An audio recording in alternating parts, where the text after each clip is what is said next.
ఇప్పుడు 100 చోట్లకి వెళ్తే మా పార్టీ జగన్మోహన్ రెడ్డి గారి అభిమానులు కానీ కార్యకర్తలు కానీ విపరీతమైన ఒత్తిడి చేస్తారు. నెత్తి మీద పాలు పోస్తానంటే, బాబు నాకు బట్టలు లేవు ఇప్పుడు తిరగాలి వద్దని చెబితే కాళ్ళు కడుగుతామని చెప్పి కడిగారు. 1 చోట 2 చోట్ల జరిగింది. వద్దురా బాబు మీకు దండం అని చెప్పినా కూడా వదలకన్నటువంటి పరిస్థితులు ఉంటే అక్కడెక్కడో 1-2 చోట్ల జరిగినాయి. నేను రోజు జనంతో కాళ్ళు కడిగించుకుంటున్నావా? చంద్రబాబు నాయుడు ఏం చేశాడు? లోకేష్ ఏం చేశాడు? పవన్ కళ్యాణ్ ఏం చేశాడు?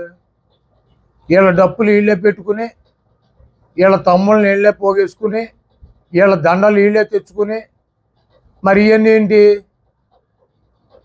ఏబిఎన్ రాధాకృష్ణకి, రామోజీరావుకి, బిఆర్ నాయుడికి వీళ్ళ కళ్ళు మూసుకుపోయినాయి.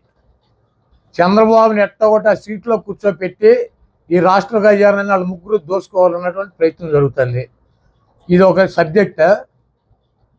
ప్రచారంలో వెళ్తే ఒక చెంబు నీళ్ళు కాళ్ళ మీద పోతే అదొక సబ్జెక్టా? ప్రచారంలో వెళ్తా అంటే ఒక చెంబు నీళ్ళు కాళ్ళ మీద పోతే అదొక సబ్జెక్టా?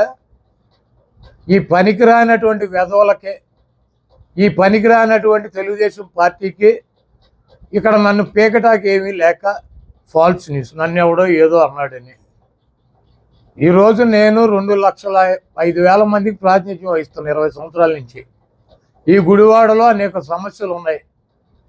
ముఖ్యమైనటువంటి ఇళ్ల పట్టాల సమస్య 23,000 మందికి ఇళ్ల పట్టాలు ఇచ్చి ఇళ్ళు కట్టించేటువంటి కార్యక్రమం చేసాం. 320 కోట్ల రూపాయలు పెట్టి ఫ్లైఓవర్ నిర్మాణం చేసేటువంటి కార్యక్రమం చేసాం.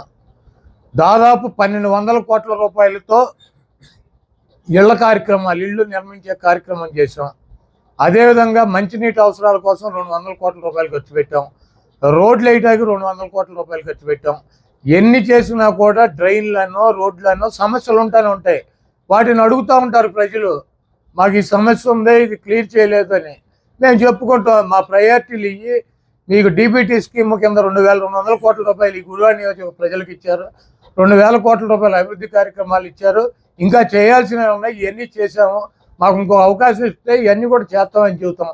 దానికి ఏదో నన్నేదో నిలదీశారని, నన్నేదో ఎలగొట్టారని ఈ పొకోడి న్యూస్ వేసి పొకోడి నా కొడుకులంతా ఆనందం పొందుతున్నారు. గుడివాడలో కొడాలని ఓడించడం, ఈ రాష్ట్రంలో జగన్మోహన్ రెడ్డిని ఓడించడం ఈ పొకోడి వాళ్ళకి సాధ్యం కాదు. ఇది రాసి పెట్టుకోండి.